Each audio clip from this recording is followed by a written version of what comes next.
प्यारे बच्चों, आज मैं आपको पहले lesson a letter to God के बारे में पढ़ाने जा रहा हूँ, जिसको लिखा है जीएल फ्यून्स ने। और आपको इसमें मैं एक ऐसे कैरेक्टर के बारे में पढ़ाऊंगा जिसका भगवान में अटूट विश्वास रहा है। वो है कौन? लेंचो। असल में होता क्या है कि इसकी फसल ओले के कारण नष्ट हो जाती है, तो यह सहायता प्राप्ति के लिए भगवान को पत्र लिखता है। तो क्या भगवान इसकी सहायता करता है या फिर इसके साथ क्या घटना होती है? आइए इस लेसन को पढ़े और जानें। तो बच्चों चलिए स्टार्ट करते हैं इस लेसन को। और ये लेसन यहाँ से स्टार्ट होगा द हाउस से। देखिए क्या लिखा गया है। द हाउस यानी वह घर, the only one in the entire valley, वह घर जो संपूर्ण घाटी में इकलौता था। सेट स्थित था on a crest of low hill, जो एक निचली वाली पहाड़ी के ढलान पर स्थित था। फ्रॉम दिस हाइट यानी उस घर की ऊंचाई से, कह रहे कि उस घर की ऊंचाई से वन कुड सी, कोई देख सकता था, द रिवर, नदी को भी, and the field of ripe corn, और पके हुए अनाज के खेत को, डॉटेड विथ फ्लावर्स, जो फूलों से लदा हुआ फसल था, दैट ऑलवेज प्रॉमिस्ड, जो हमेशा वादा करता था, यानी लिखा गया that always promised a good harvest, यानी जो एक अच्छी फसल होने के लिए दृढ़बद्ध थी, अच्छी फसल थी। The only thing the earth needed, बता रहे कि मात्र एक चीज द अर्थ नीडेड, उस भूमि को जरूरत थी, वॉज ए डाउनपोर, एक मूसलाधार वर्षा की। ओ आर अथवा, क्या लिखा गया बेटा? ओ आर, बता रहे कि एट लीस्ट ए सावर, अथवा कम से कम एक बौछार की। थ्रू आउट दी मॉर्निंग, सुबह से। लेंचो, बता रहे हैं कि सुबह से लेंचो, हु न्यू, जो जानता था, हिज फील्ड्स, अपने खेतों को, बता रहे कि जो अपने खेतों के बारे में जानता था, इंटीमेटली, स्पष्ट रूप से, हैड डन नथिंग, उसने कुछ भी नहीं किया, but see the sky towards the north east, केवल वह पूरब और उत्तर की कोने में आसमान की तरफ देखता रहा।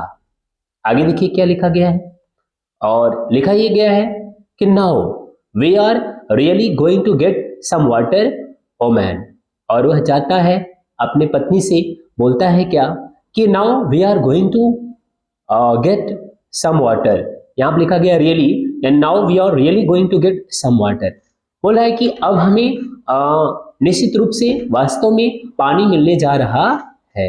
ये बात अपने वो ओमैन यानी पत्नी से कहता है। The woman who was preparing super, बता रही कि वह औरत जो सुपर बना रही थी यानी खाना बना रही थी, रिप्लाइड, उसने उत्तर दिया। क्या उत्तर दिया? यस, हाँ, गॉड बिलीविंग, यदि भगवान चाहे तो। The older boys were working in the field, बता रहे कि जो बड़े लड़के थे वो खेतों में काम कर रहे थे।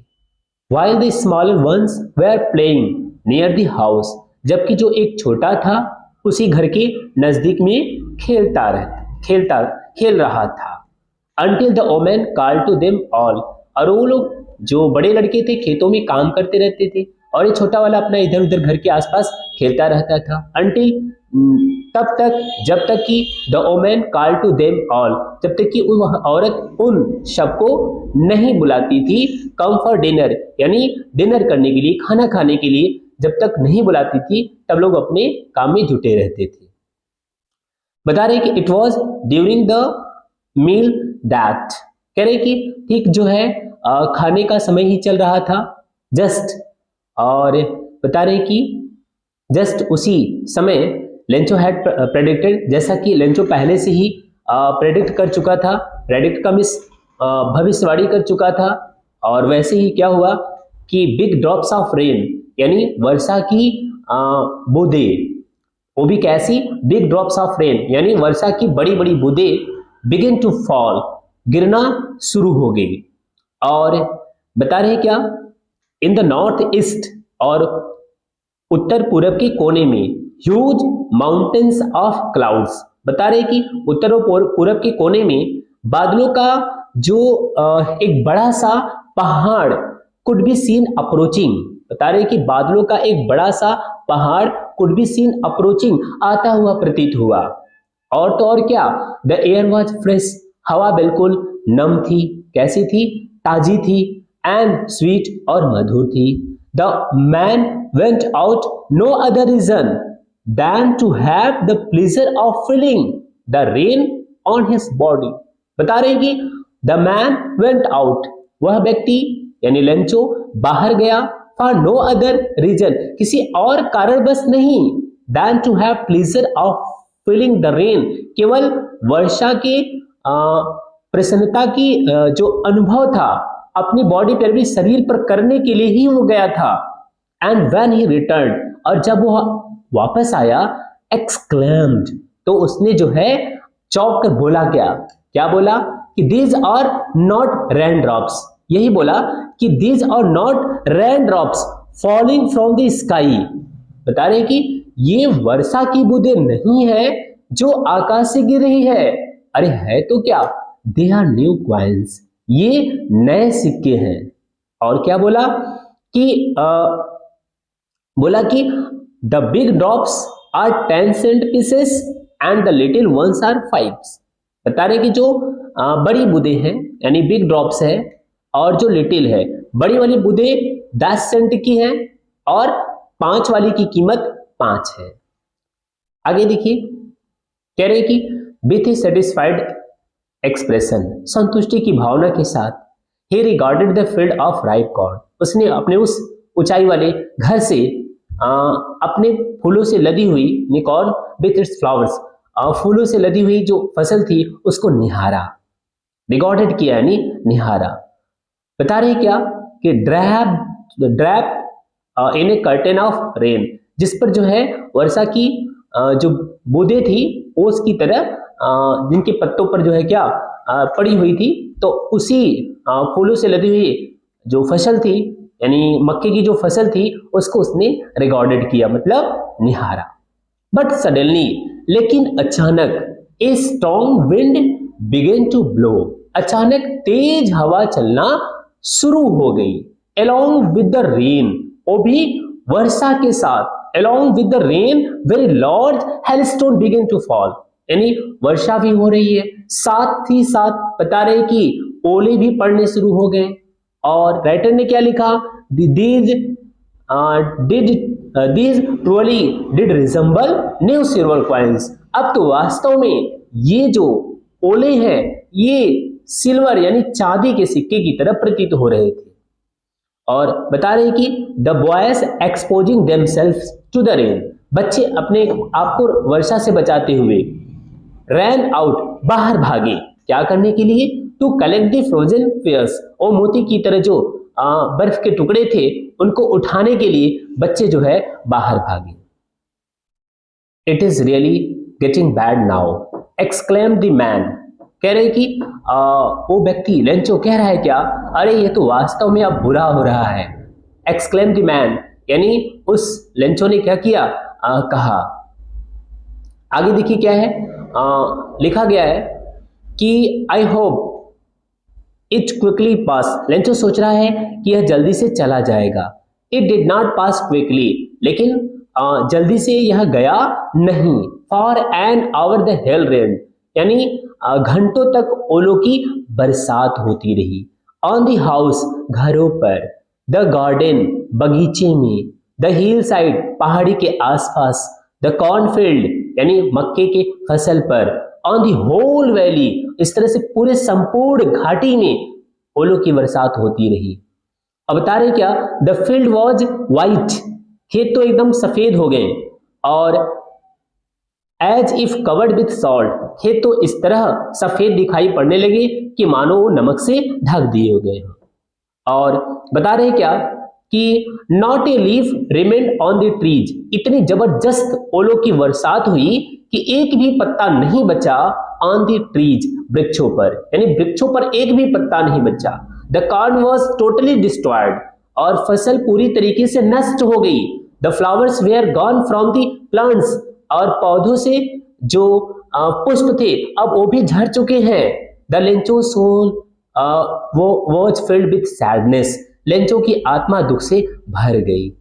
When the storm had passed, जब तूफान चला गया यानी खत्म हो गया, he stood in the middle of the field, वह खेत यानी कि खेतों के बीच में stood मतलब खड़ा हो गया, and said to his sons, और अपने बेटों से कहा, क्या कहा बेटा?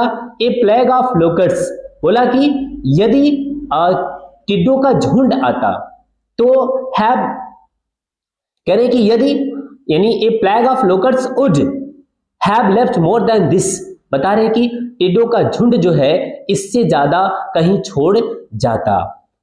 The hail has left nothing, ओले ने तो कुछ भी नहीं छोड़ा है। This year we will have no corn, हमारे पास इस वर्ष तो फसल होगी ही नहीं। That night was a sorrowful one, वह एक दुख भरी रात थी। All our works for nothing, जो कुछ हम लोगों ने मेहनत किया था उसके लिए कुछ भी नहीं मिला। There is no one who can help us, और यहाँ कोई अपना है भी नहीं हु कैन हेल्प अस, जो हमारी मदद कर सकता है। We will go hungry this year, इस वर्ष तो हम लोग भूखे ही रह जाएंगे। तो इस तरह से लेंचो की आत्मा पूरी तरीके से दुख से भर गई। आगे देखिए क्या हो रहा है, करे but in the hearts of all, लेकिन सभी के हृदय में, who lived in that solitary house, जो उस इकलौते घर में रह रहे थे, in the middle of the valley यानी घाटी के बीच में, there was a single hope, उन सबके हृदय में एक ही आशा थी, हेल्प फ्रॉम गॉड, वो भी क्या थी बेटा? भगवान से सहायता की।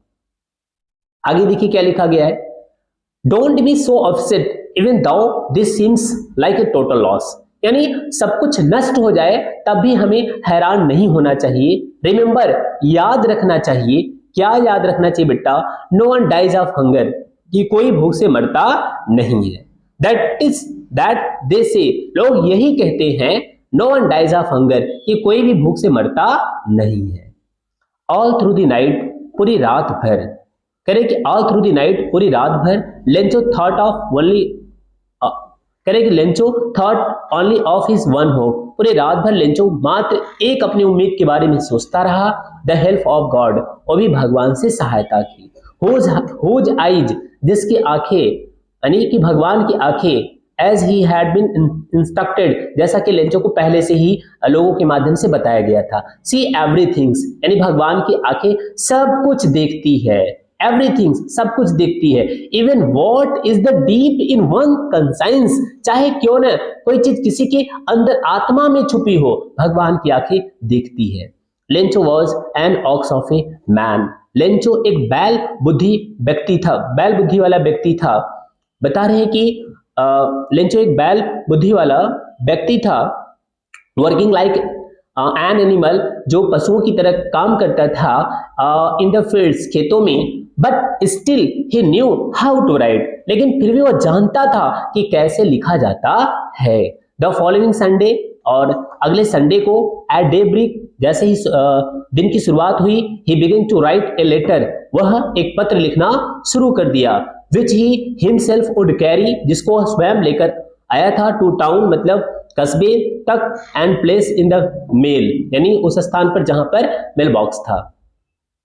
It was nothing less than a letter to God, कह रहे कि यह भगवान के पत्र के अलावा अपेक्षा कुछ और नहीं था। उसने लिखा क्या? उस लिफाफे पर लिखा गॉड, ही रोट, उसने लिखा भगवान। इफ यू डोंट, यानी उस लेटर में क्या लिखा गया था?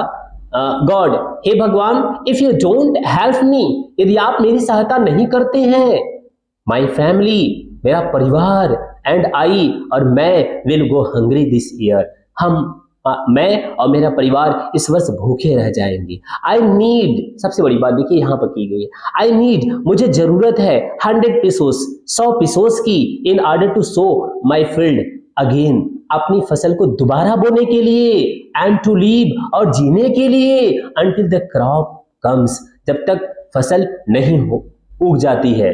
बिकॉज, क्योंकि, लिखा गया बिकॉज, क्योंकि द हेल स्टॉर्म, क्योंकि हेल स्टॉर्म, आगे डाट डाट कर दिया गया है, आप जानते हो कि उसके साथ क्या हुआ था। आगे देखिए, he wrote to God on the envelope, उसने लिफाफे पर लिखा भगवान के लिए, पुट द लेटर इनसाइड, और बगल में लेटर को रख लिया, स्टिल ट्रबल्ड, और तब तक बिल्कुल कांपता रहा, हैरान रहा, वेंट टू द टाउन, जब तक वो टाउन तक यानी कस्बे तक जाता रहा। एट द पोस्ट ऑफिस, और जैसे ही पोस्ट ऑफिस में पहुंचा तो he placed a stamp on the letter, उसने जो है लेटर पर एक टिकट चिपकाया, and dropped it into the mail box, और ले गया उसे पत्र पेटिका में क्या किया, छोड़ दिया। वन ऑफ द एम्प्लॉइज, बता रहे हैं कि एक कर्मचारी हुआ जे पोस्टमैन, जो बेचारा क्या था, पोस्टमैन था, and also help at the post office, और वो पोस्ट ऑफिस में भी काम करता था यानी सहायता करता था। Went to his big boss, went to his boss, वह अपने मालिक के पास पहुंचा, लाफिंग हर्टली, और खूब मजे से हंसते हुए, and showed his letter, showed him the letter to God, भगवान को उसे पत्र दिखाने के लिए वो हंसता हुआ पहुंचा।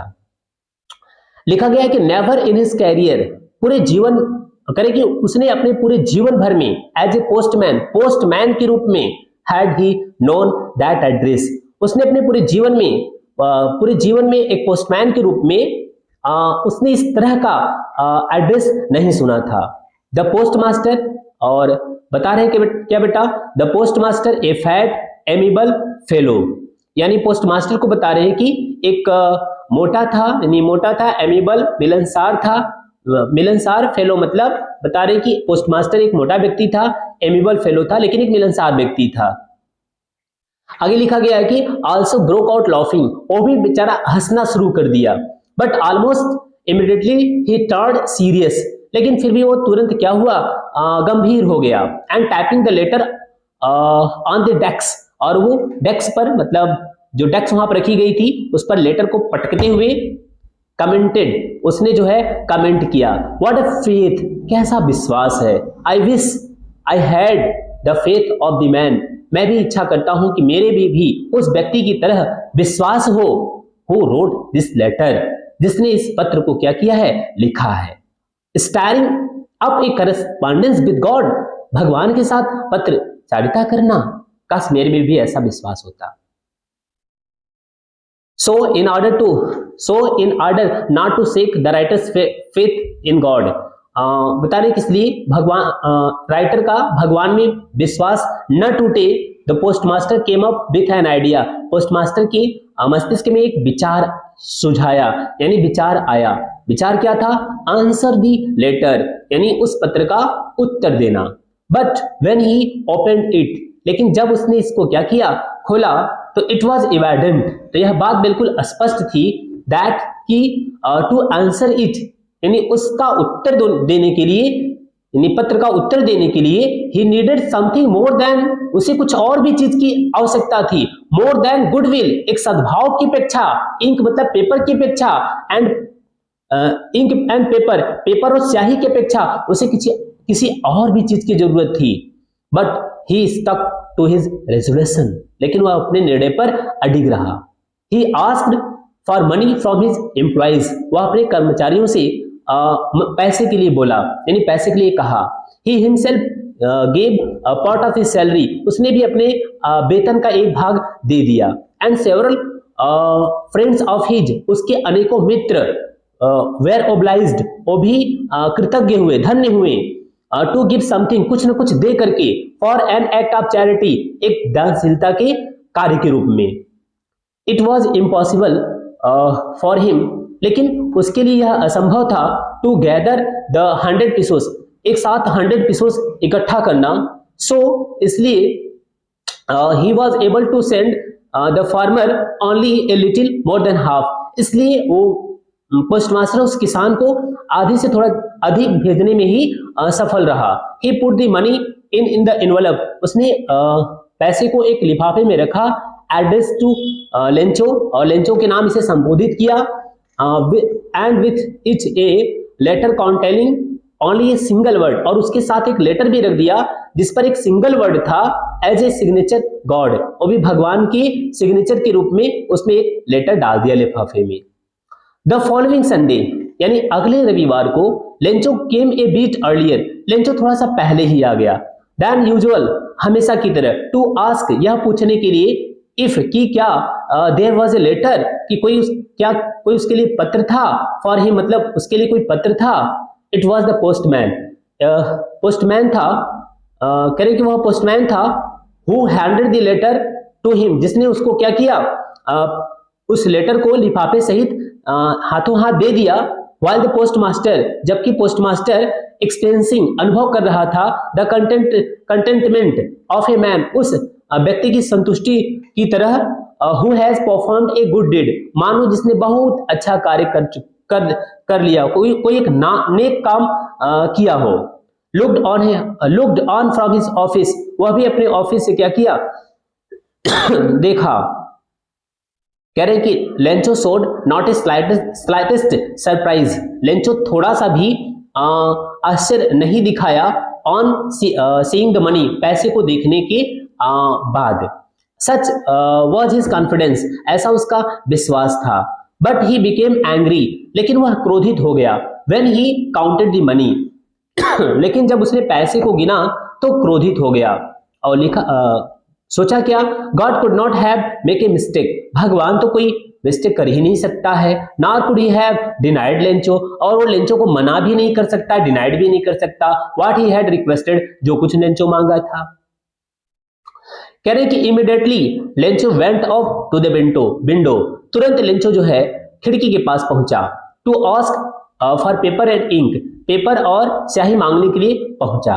On the public waiting table, करे कि जो सार्वजनिक जनता का टेबल था उसी पर ही स्टार्टेड टू राइट, वह लिखना शुरू कर दिया। With much wrinkling of his brow, और जब वह लिख रहा था उसके माथे पर पर्याप्त बल देखा जा सकता था, पड़ रहा था। कास्ट बाय द इफर्ट्स, जो वो सोचने में इफर्ट्स कर रहा था उसके कारण पर्याप्त बल देखा जा सकता था। he had to make express his ideas, अपने विचारों को इसमें वो लेटर में वर्णन करने के लिए जो वह प्रयत्न कर रहा था, उस प्रयत्न का चिन्ह उसके मस्तिष्क पर आप दिख सकता था।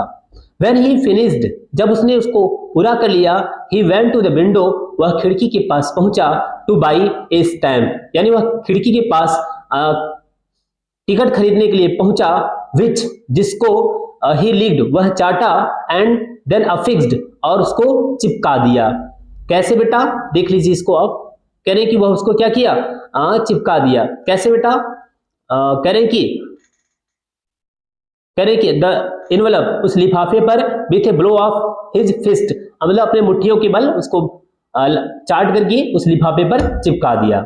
The moment the letter fell into the mail box, और उस क्षण जब पत्र जो है उस पत्र पेटिका में गिरा, the postmaster went to open it, तुरंत पोस्टमास्टर भागता वहां पहुंचा इसे खोलने के लिए। इट सेड, और जब खोला तो उसमें कहा गया था, क्या कहा गया था, गॉड, हे भगवान, ऑफ द मनी, जो पैसा, दैट आई आस्क्ड फॉर, मैंने आपसे मांगा था, ओनली 70 पीसोस रीच्ड मी, उसमें से केवल मेरे पास 70 पीसोस पहुंचा। सेंड मी द रेस्ट, बचा वाला भी भेज दीजिए। सिंस, क्योंकि I need it very much, क्योंकि मुझे उसकी सख्त आवश्यकता है। बट डोंट सेंड इट, लेकिन इसे मत भेजिएगा, टू मी, मुझे, थ्रू द मेल के माध्यम से, यानी पोस्ट ऑफिस के माध्यम से मत भेजिएगा। बिकॉज, क्योंकि द पोस्ट ऑफिस एम्प्लॉइज, क्योंकि जो पोस्ट ऑफिस के कर्मचारी हैं, ए बंच ऑफ क्रूक्स, वो लुटेरों का झुंड है। लेंचो अपना आगे नाम लिख दिया। तो इस तरह से जो है उसने लेंचो ने अपना सेकंड लेटर लिखा, उसमें यह भगवान को बोला कि आप पैसे को पोस्ट ऑफिस के माध्यम से मत भेजिएगा, क्योंकि यहां पर जो भी बैठे हैं वो